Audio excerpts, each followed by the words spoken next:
Hello everyone, I just counted 50 individual faces of God in this 500 peso bill, and now that I'm looking at it I'm seeing more, but I chose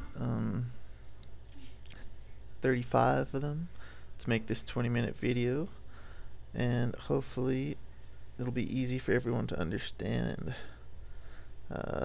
that I'm not making it up. I'm actually seeing literally God's face in literally everything. And I chose this 500 peso bill because it's kind of like a pamphlet, like they're all over the country, so hopefully some people will learn to see some and get hooked on it, I guess. Let's take a look at the scriptural evidence for this. This would be the scientific point of view, but now I'd like to show you or tell you about why you don't see it and I do. Not because I'm better than you, no, just because God wrote at this time that I would obey him, and quite frankly I'm enjoying his story. I feel like I'm in the 9th level of heaven or something. Like, how important is it that the whole world gets to know this? It's of the utmost importance. It's like do or die. I can't think of any movie any action movie or adventure movie that even comes close to the reality of what's going on in my life. Yeah, I see God's face everywhere, and it's the sweetest thing that's ever happened to me, and I can't imagine anything sweeter. Like, I'd never trade this for all the jewels and diamonds and money in the world, not even all of it, because I know that this is happiness, this is life, getting to know the creator that created us in 6 days, mind you, created all this in 6 days and took a rest on the 7th. It's just ridiculously interesting to get to know this being that did this, And we have our own will, and I choose to do that, and I'm having a very good time. And I see that the world is in peril. It looks like the ocean is about to die. Where I live, the rivers are all dead. Lakes too, they're getting there. The rivers are definitely toast, and like most nature is being destroyed. It seems to me like I wouldn't be surprised if species are just dying like the seconds tick by on the clock. So it just makes it all the more important at this moment in time that every single human being knows this, that Jesus Christ is the truth, and he fulfills his promises, and boy does he ever. Let's take a look at one of my favorite promises that he made. John 14:21. Whoever has my commands and obeys them, he is the one who loves me. He who loves me will be loved by my Father, and I too will love him and show myself to him. Yes, I stumbled on that by accident. I was actually feeling kind of depressed because I wasn't obeying God, and I felt empty in my life, and sin is death, right? I felt like my soul was dying. No sense of humor anymore, just lost who I was really when I was a child. So I decided, well, I'm going to start obeying Jesus Christ because I see that he grants miracles to those who obey him. Had no clue about this whole seeing him bit. Then all of a sudden one day, boom, like right after I finally got all my act together, like dropped saying the Hail Mary, because he doesn't say Hail Mary, he says pray the Our Father, and dropped talking to him with like a whole bunch of wacky words that pagans supposedly use, and they think they get heard. Started praying the Our Father, that's it. Just controlled my thoughts, like if I ever started thinking anything else other than the Our Father, it's just like, nope, and start praying the Lord's Prayer. And just one by one, my disobedient ways fell to the wayside.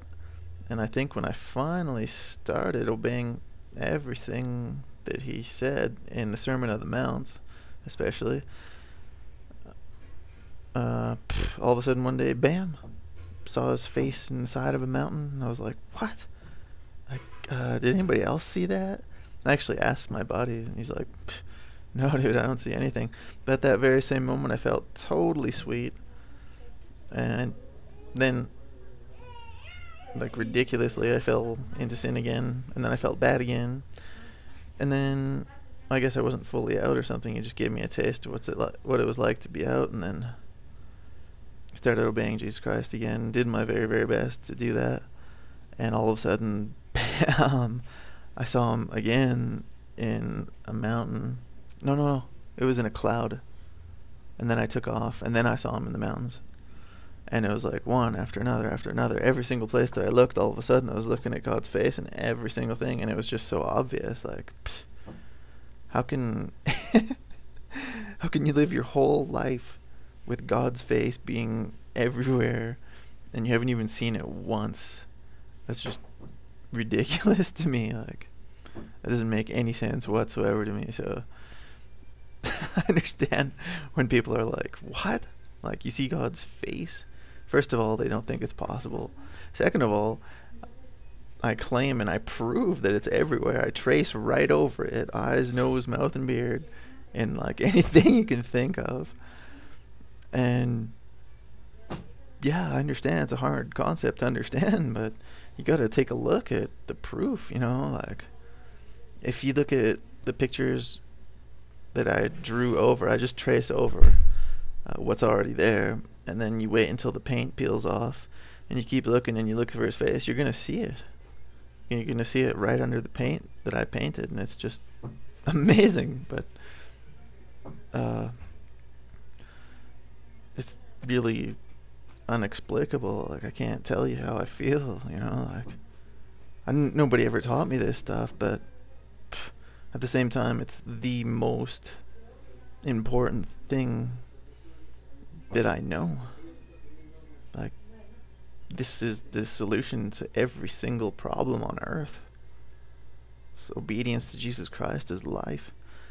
Let's take a look more what he says about his promise of seeing God. He is God. Jesus Christ is God, obviously. In Matthew chapter 5, verse 8 says, "Blessed are the pure in heart, for they will see God." That's become quite apparent to me lately, and I thought, pure in heart, like, you know, I do my best and everything, but I don't know if I'm pure in heart. But I guess God's got a different criteria for pure in heart than I do. I do try my very best with the grace of God's Holy Spirit to avoid any evil thoughts and evil actions, especially. Let's take a look here. It says, "Blessed are the pure in heart, for they will see God." Well, how do you get a pure heart? I obviously needed an explanation when I read that, so I started digging deeper into the Bible. I didn't really read the Bible much before. I was just trying to, you know, get God to help me feel better. And all of a sudden, boom, I'm looking at him everywhere. I cannot complain. It is so sweet. Okay, here we go. Peter says, "Since you have purified yourselves by obedience to the truth, for sincere mutual love, love one another intensely from a pure heart." So it is by obedience again. There's the key word, obedience. Jesus promised that those who obey him, love him, and obey him, the ones who love him are the ones who obey him, will see him.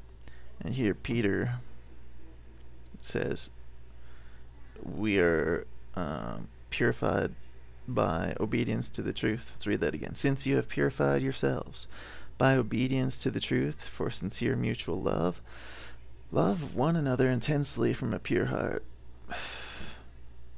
So yeah, that's how you get obedience. How do you get the Holy Spirit? because that is the thing that purifies us. In Acts chapter 5, verse 32, we are witnesses of these things, as is the Holy Spirit that God has given to those who obey him. Again, obedience is a key factor in Christianity. I know God is very good and very merciful, and he does forgive us, but obedience seems to be a key factor in Christian life here.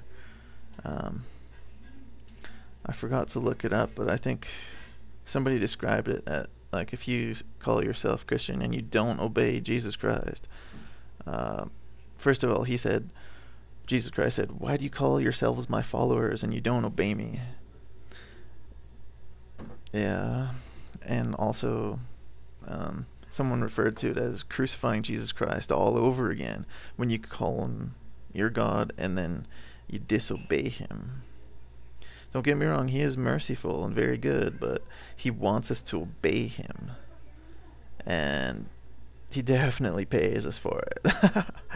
He pays us big time in things that money can't buy, but money only wishes it could buy. You know, like, people only wish money could buy peace, happiness, joy, a sense of humor, anything, character, braveness. It even helps me with my sports. Like, I get a lot more energy when I think of how much Jesus Christ suffered on the cross. And actually, Paul says that Christians should not suffer weakness or sickness, and he says it's because that they don't think about the suffering of Christ enough. And if you think about the suffering of Christ, then you will be full of energy. I do it. Within about a minute of thinking of his suffering, I can notice a big difference. Within about 5 minutes, I feel sweet and like over full of energy, like hyper, super hyper. So I fully recommend that, because I know the world makes us think differently, like, oh, it's because I don't eat well or don't sleep well or whatever. No, it's because we're not thinking of Jesus Christ enough, or you're not.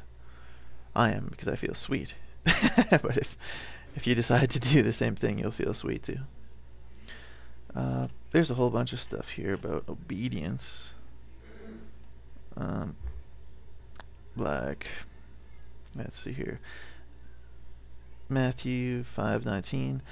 Therefore, whoever breaks one of the least of these commandments and teaches others to do so will be called least in the kingdom of heaven. But whoever obeys and teaches these commandments will be called the greatest in the kingdom of heaven. Obedience. Obedience is excellent.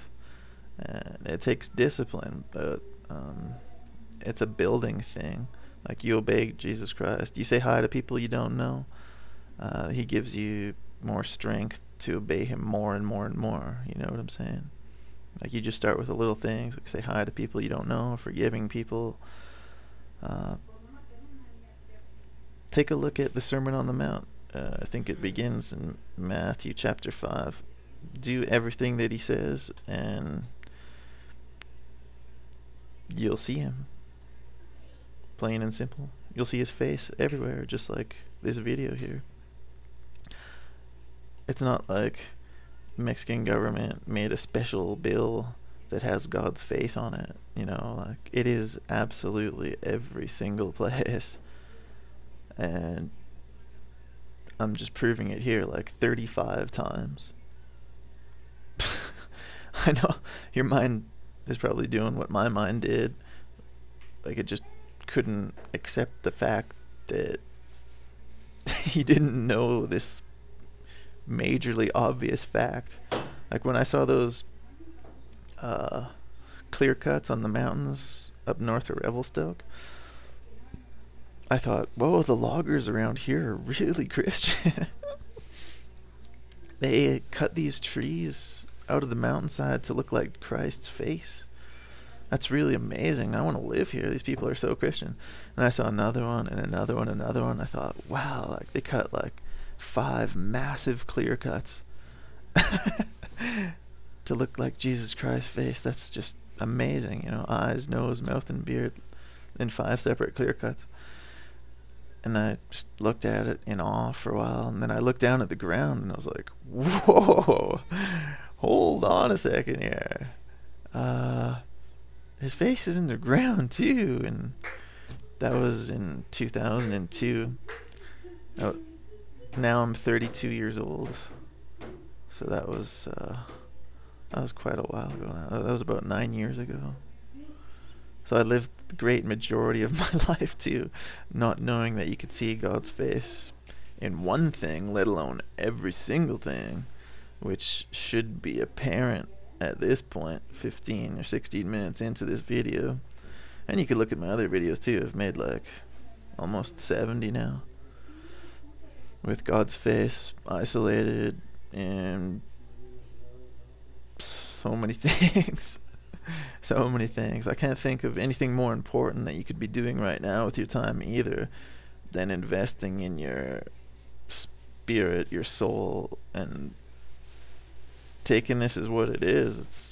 It's an amazing fact that God's face is indeed everywhere, and you get to this point by obedience to Jesus Christ. There's nothing else that will lead you to life other than obedience to Jesus Christ. You can't go through your whole life sinning and then die and then on Judgment Day just say, hey Jesus, forgive me for everything, because he specifically says that only people who obey him will enter heaven, which is pretty scary because I've been to hell as well, which was prophesied by John the Baptist. He said, I baptize you in water, but the one who comes after me, obviously Jesus Christ, will baptize you in the Holy Spirit and fire. And take it from one who knows, the fire means hell. And when you see it, it's black fire.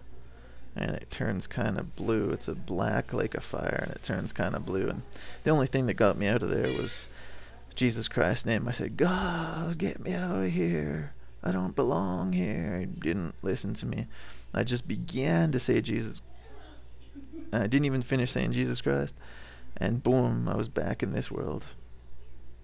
I was obviously not dreaming, because I was suffering quite a bit. Like, any type of torture here in this world would be like going to Disneyland for me right now.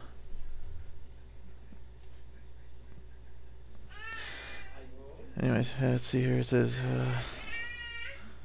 another thing that happens to me. It's like a checklist of, you know you're Christian when, you know you're obeying Jesus Christ when you see his face and everything. Just as he said he would show himself to the ones who obey him. And also, he says here in Matthew 5:11, blessed are you when people insult you, persecute you, and falsely say all kinds of evil things against you because of me. That happens to me every day. Quite a bit, actually. Rejoice and be glad, because great is your reward in heaven, for in the same way they persecuted the prophets who were before you. Yeah, and they persecuted Jesus Christ like that too, the same way they persecute me. I wouldn't be surprised if someone wants to crucify me right now. And I'd be honored if that's the way God wanted me to leave this world too. Psh. And I'd do it with a smile on my face. We only got 1 minute left. I wanted to get to the part where it says you will only enter heaven if you obey God. Oh yeah, not everyone who says to me, Lord, Lord, will enter the kingdom of heaven, but only the one who does the will of my Father who is in heaven. Guess how you know you're doing his will? Just as he said, if you obey him, then he'll show himself to you. He also says, John 14:19, before long the world will not see me anymore, but you will see me, because I live, you also will live. Now we all know the world bears the wrath, God's anger, and as far as I know will be condemned to eternal hell. Whereas you, the people he's talking about, you who see him, are the people who obey him. So obedience is a key factor here. It's not playing around. Okay, I hope that you are now addicted to God's face and will seek it evermore.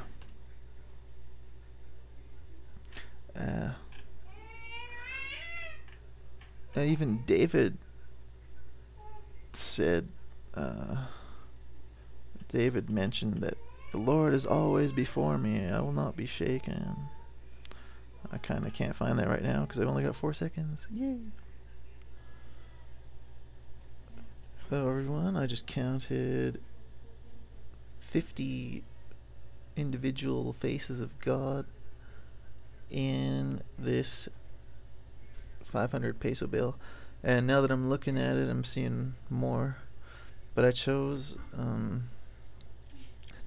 35 of them to make this 20-minute video, and hopefully it'll be easy for everyone to understand that I'm not making it up. I'm actually seeing literally God's face in literally everything.